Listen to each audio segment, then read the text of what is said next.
Application of integration start करते हैं।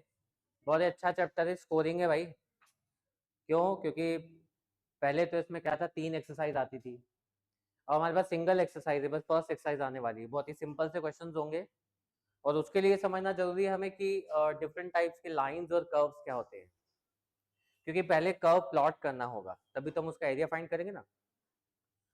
तो एक line y equal to m x plus c के फॉर्म में होती है, m इसका स्लोप और c y इंटरसेप्ट।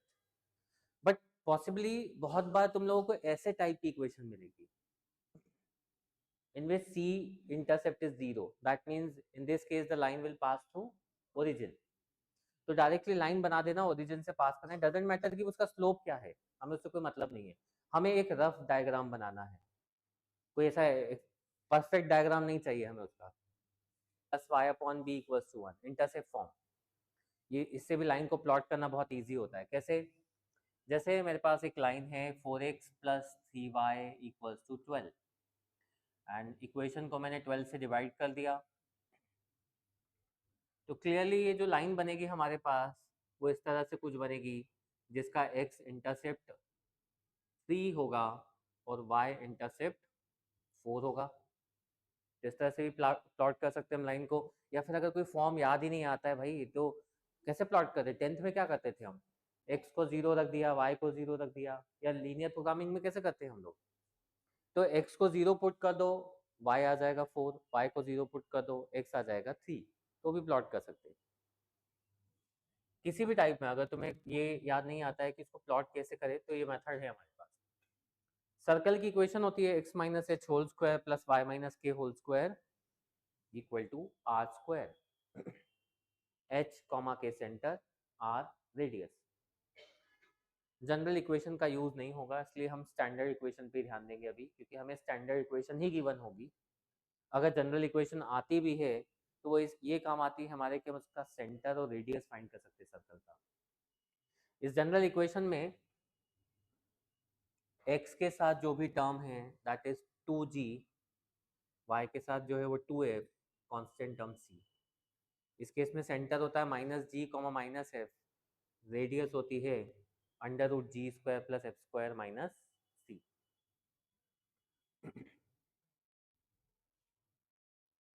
इलिप्स की इक्वेशन सबसे ज्यादा चांसेस हैं बोर्ड्स में क्वेश्चन आता है, तो इलिप्स या सर्कल का ही आता है, मतलब सर्कल से भी ज्यादा मैं बोलूंगा इलिप्स के चांसेस है। इलिप्स की इक्वेशन होती है x square upon a square plus y square upon b square equal to 1। If a is greater than b, that means x का डिनोमिनेटर वाई के डिनोमिनेटर से बड़ा है, तो ये जो इलिप्स है अबाउट एक्स एक्सिस बनेगा। बट इसका अपोजिट है, b is greater than a है, इस केस में अबाउट वाई एक्सिस बनेगा। ठीक। पैराबोला की इक्वेशन की बात करें तो पैराबोला में generally equation y square equal to 4ax, जो किसके अबाउट बनता है, प्लस एक्स एक्सिस के about. Y square minus 4ax आया तो माइनस एक्स एक्सिस के about. X square 4ay plus y axis and x square minus 4ay negative y axis के about. तो इस तरह से हमने देखे कि डिफरेंट टाइप्स के कर्व्स क्या हो सकते हैं जिन्हें हमें प्लॉट करना पड़ेगा। इसमें लाइन आ गई, सर्कल, इलिप्स, पैराबोला। हाइपरबोला नहीं आएगा, इसलिए उसमें टाइम वेस्ट नहीं करेंगे। ये भाई फर्स्ट क्वेश्चन एनसीईआरटी का, वो पुरानी एनसीईआरटी थी, न्यू एनसीईआरटी से देखे तो हमारा फर्स्ट क्वेश्चन ये है। अब हम इसका एरिया फाइंड करेंगे। ऑब्वियसली ये क्या रिप्रेजेंट कर रहा है, अभी मैंने बताया तुम्हें क्या रिप्रेजेंट कर रहा है, ये एलिप्स। एंड क्या होना चाहिए, अबाउट प्लस एक्स एक्सिस है कि प्लस वाई एक्सिस है, एक्स एक्सिस के अबाउट है। ऐसा है parabola x square by 16, sorry ellipse x square upon 4 square y square upon 3 square. तो ये ellipse about positive x axis, मतलब एक्स एक्सिस के अबाउट बनेगा।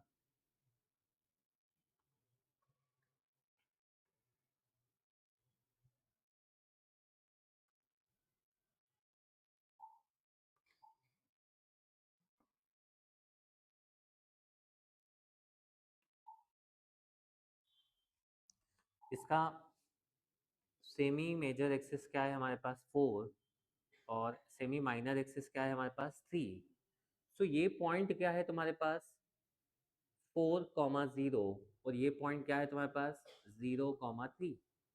ना हमें ना अगर फर्स्ट क्वाड्रेंट का एरिया मिल जाता है तो उसका 4 टाइम्स करके हमें पूरे इलिप्स का एरिया मिल जाएगा। फर्स्ट ऑफ ऑल तुम्हें ये डिसाइड करना है कि लिमिट एक्स एक्सिस की लेनी है कि वाई एक्सिस की लेनी है। फॉर एग्जांपल अभी मैं लिमिट एक्स एक्सिस की लूँगा तो यहाँ से फंक्शन भी एक्स की टर्म में ही होना चाहिए, मतलब तुम्हें वाई की वैल्यू निकालना होगी।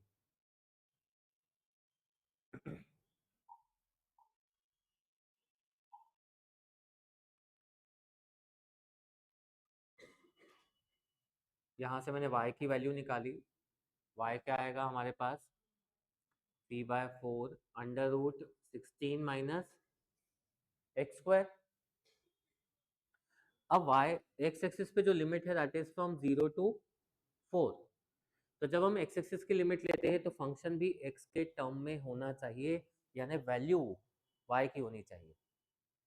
तो हम 0 to 4 इस फंक्शन को जब इंटीग्रेट करेंगे तो फर्स्ट क्वाड्रेंट का एरिया आएगा। तो हम इसको इंटीग्रेट करते हैं तो रिक्वायर्ड एरिया ऑफ इलिप्स जो होगा वो क्या होना चाहिए हमारे पास, integration of 3/4 under root 16 minus x square from 0 to 4। देखो अगर तुम लोग वैल्यू यहाँ से x की निकालते ना तो जो हमारा इंटरवल है that will be 0 to 3, but अभी हमने वैल्यू y की फाइंड की है इन टर्म्स ऑफ x, इसलिए हमने लिमिट 0 to 4 ली। इसको इंटू 4 भी करना पड़ेगा क्योंकि हमें तो इससे क्या मिलेगा फर्स्ट क्वाड्रेंट का एरिया। तो 4 और 1/4 कैंसल, 0 to 4, 4 का स्क्वायर माइनस एक्स स्क्वायर। यहाँ पर हम फॉर्मूला लगाएंगे under root a square minus x square का। जैसा मैंने तुम्हें बताया था कि सबसे ज़्यादा वही फॉर्मूला यूज होता है, इंडेफिनेट में हम ऑलरेडी डिस्कस कर चुके हैं। Under root a square minus x square d x क्या होता है हमारे पास x/2 under root a square minus x square a²/2 sine inverse x/a plus c। तो ये फॉर्मूला लगाना है हमें इसमें। एरिया क्या आएगा हमारे पास देखो x/2 16 minus x square 16/2 a square मतलब 16 sine inverse x/4 and limit is from 0 to 4।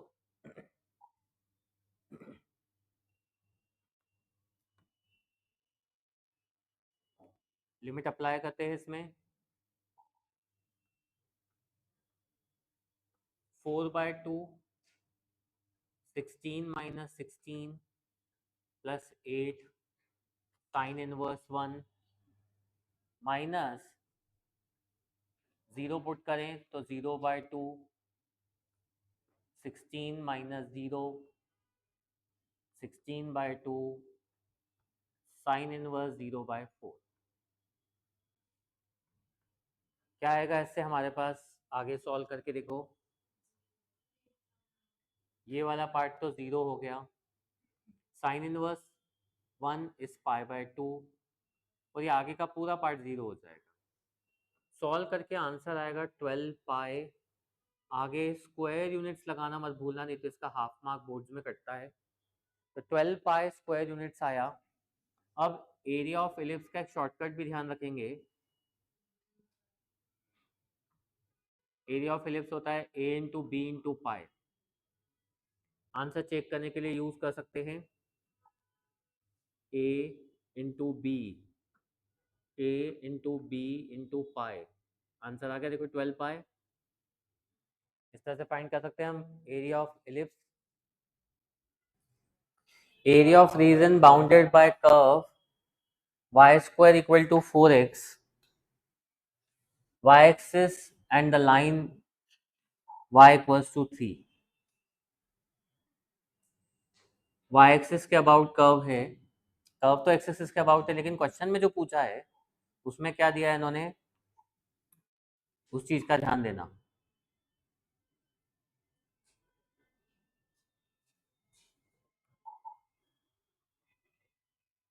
इस तरह से हमारे पास पैराबोला बनेगा, y इक्वल्स टू 3, एक लाइन है हमारे पास, ये हमने इस तरह से बना दी। एंड हमें जो एरिया चाहिए between curve and y axis चाहिए।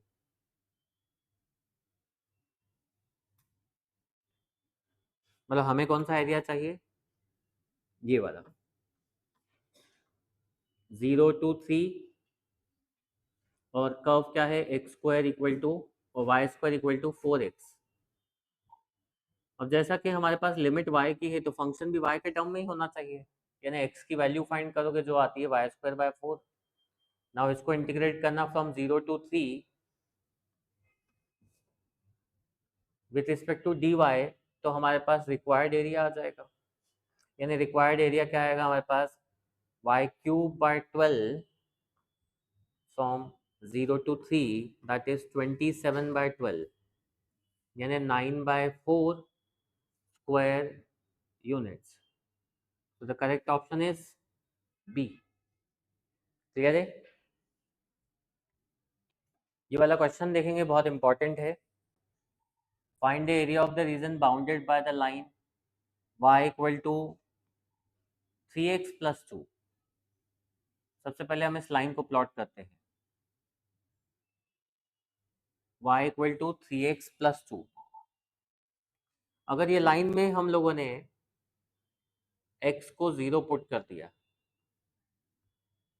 तो y क्या मिलता है हमें, 2। दैट मीन्स ये लाइन y एक्सिस को 2 पे इंटरसेक्ट करेगी। लेकिन अगर हम y को 0 पुट कर दें तो x आता है -2/3, मतलब ये x को कहाँ इंटरसेक्ट करेगी, कहीं -2/3 पे। x को कहाँ इंटरसेक्ट करना चाहिए, -2/3 पे। तो इस तरह से अगर हम इस लाइन को बनाने जाए तो ऐसा कुछ बनना चाहिए। ये लाइन कुछ ऐसी जाएगी हमारे पास। नाउ इसमें दो लाइन हमें और बनानी है, x इक्वल टू 1 पे एक लाइन बनानी है। ये सपोज x इक्वल टू 1 है, सेम लाइन को हम लोग एक्सटेंड कर देते हैं एंड एक लाइन x इक्वल्स टू -1 पे बनानी है हमें। एंड हमें कौन सा एरिया चाहिए, ध्यान देंगे, ये छोटा सा एरिया ये भी चाहिए और ये पूरा का पूरा एरिया भी चाहिए ना। ये वाला पॉइंट हमारे पास 1 है एंड ये इंटरसेक्शन पॉइंट क्या, -2/3, एंड दिस पॉइंट इज -1। और जैसा कि हमें दिख रहा है ये वाला पार्ट है तो एक्स एक्सिस और लाइन के बीच में दिख रहा है क्लियरली। तो हम लिमिट एक्स एक्सिस की यूज कर रहे हैं, इसलिए फंक्शन को एक्स की टर्म में लेना होगा एंड इंटीग्रेट करना होगा फ्रॉम -1 टू -2/3। बट इंपॉर्टेंट चीज ये है कि ये एरिया पूरा नेगेटिव साइड जा रहा है, इसलिए या तो मॉड लगा के रखना या फिर इसके आगे एक और माइनस लगा देना। प्लस एक और पार्ट है, -2/3 से 1 तक भी जा रहा है हमारा एरिया, तो -2/3 से 1 तक भी इस पार्ट को इंटीग्रेट करना है, तब जाके हमारे पास टोटल एरिया आने वाला है। अब हम इसको सॉल्व करते हैं।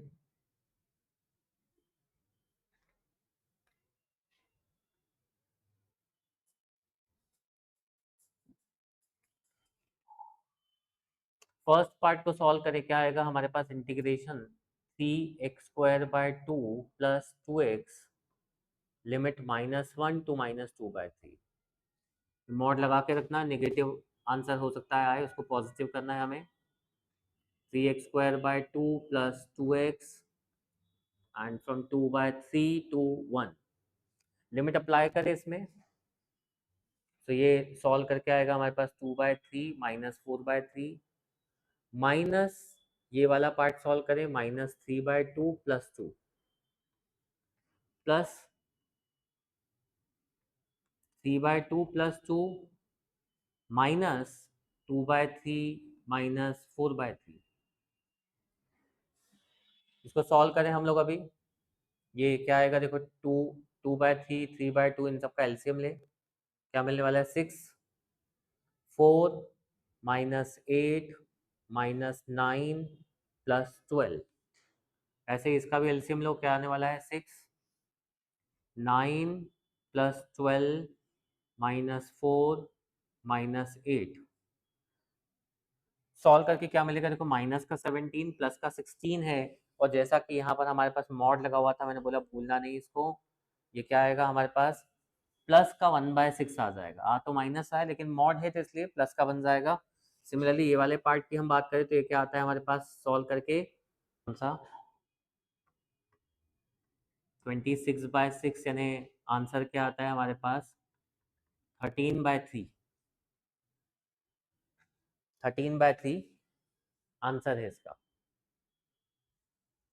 देखो ये टेम्पल पेपर का क्वेश्चन है, इनमें इसमें इनइक्वालिटीज चल रही है, तो सबसे पहले इनइक्वालिटीज को ध्यान से देखो। ये है y is greater than 0, y is greater than 0 means first quadrant, तो हम इसको ध्यान नहीं देते, अभी इसको साइड में रखते हैं। और ये एक इनइक्वालिटी है हमारे पास, इसको इक्वालिटी में कन्वर्ट कर लो।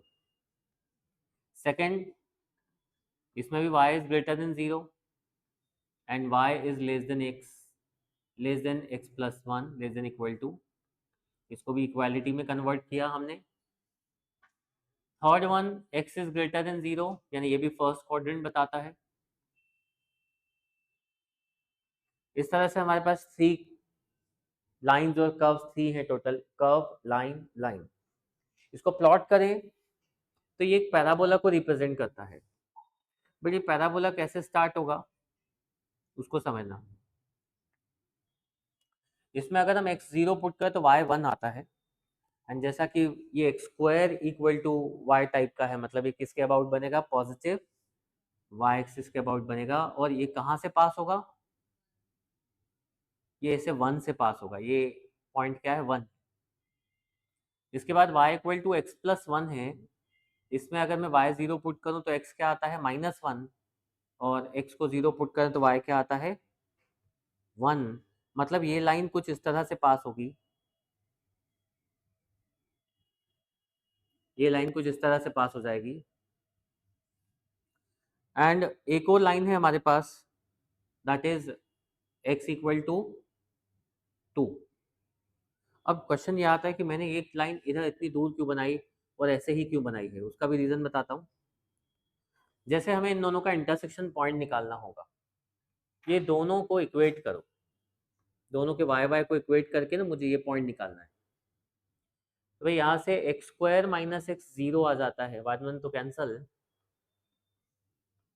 यानी x इक्वल टू क्या आ गया 0 और x इक्वल टू क्या आ गया 1।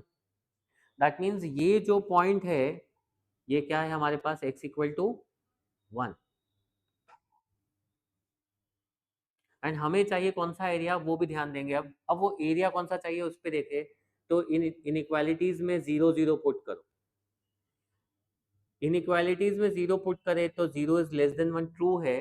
इसका मतलब ये जो कर्व है इसको कहाँ शेड करना होगा, टुवर्ड्स द ओरिजिन। ट्रू होता है तो कहाँ शेड करते हैं, टुवर्ड्स द, तो ये तो पूरा टुवर्ड्स द ओरिजिन जाएगा। ये x प्लस 1 की लाइन है, इसमें 0 0 पुट करें तो ये भी कहाँ जा रही है, टुवर्ड्स द, इसमें 0 पुट करें तो ये भी ट्रू है, मतलब ये भी टुवर्ड्स द ओरिजिन। ऑब्वियसली हमें कौन सा एरिया चाहिए, वो क्लियरली विजिबल है कि भाई हमें ये एरिया तो चाहिए और ये वाला एरिया भी चाहिए, है ना। मतलब 0 से 1 तक किसके नीचे आ रहा है, कर्व के नीचे, और 1 to 2 किसके नीचे आ रहा है, लाइन के नीचे। इसलिए जो रिक्वायर्ड एरिया होगा वो फाइंड करने के लिए तुम लोग 0 to 1 कर्व को इंटीग्रेट करोगे, प्लस 1 to 2 लाइन को इंटीग्रेट करोगे, तब जाके हमारे पास रिक्वायर्ड एरिया आएगा। इसको इंटीग्रेट करें,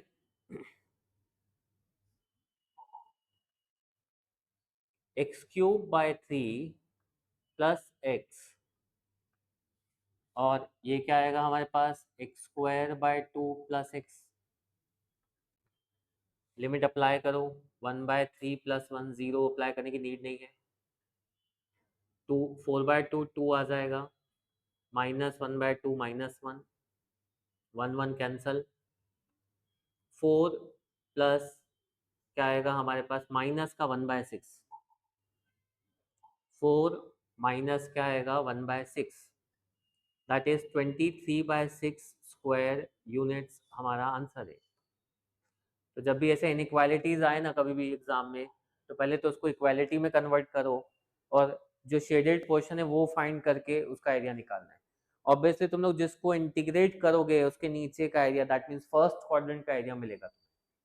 यही कंसेप्ट है इस चैप्टर का कि जैसे अगर मैंने कर्व को इंटीग्रेट किया तो कर्व के नीचे और फर्स्ट क्वाड्रेंट का एरिया मिल जाएगा, ऐसे लाइन के नीचे का एरिया मिल गया हमें। Find the area bounded by the curve y equal to cos x between x equals to 0 and x equals to 2 pi। ये कर्व में जब हम बात कर रहे हैं cos x को जब प्लॉट करते हैं तो हमें पता है कि 0 पे cos की वैल्यू क्या आती है 1, तो 0 पे वैल्यू क्या है इसकी 1, 90 पे 0, 3 π/2 पे पाई पे -1, 3 π/2 पे अगेन 0, 2 पाई पे 1। तो हमें पूरा एरिया फाइंड करना है एंड जैसा कि हमें क्लियरली दिख रहा है भाई ये 4 पार्ट्स इक्वल है, 1 2 3 4, तो हम एक पार्ट का एरिया निकाल के इंटू 4 कर देते। तो हम इस cos x को इंटीग्रेट करेंगे फ्रॉम 0 टू π/2 एंड इसका क्या कर देंगे 4 टाइम्स, कंप्लीट एरिया मिलेगा हमें। cos x का इंटीग्रेशन क्या होता है हमारे पास, sin x प्लस का sin x, upper limit put करो 1 -0 4 आया। अभी इस तरह से ध्यान रखना कि sin x या cos x में भाई ये इसका एक ही टोपी बन जाए, मतलब 2, एक और बन गया 4, समझ गए ऐसे, मतलब ऐसे जैसे जैसे इसके वेव्स चलते जाएंगे 2 + 2 + 2 प्लस होता जाएगा और हाफ हुआ तो 1 एरिया होता है। क्लियर है?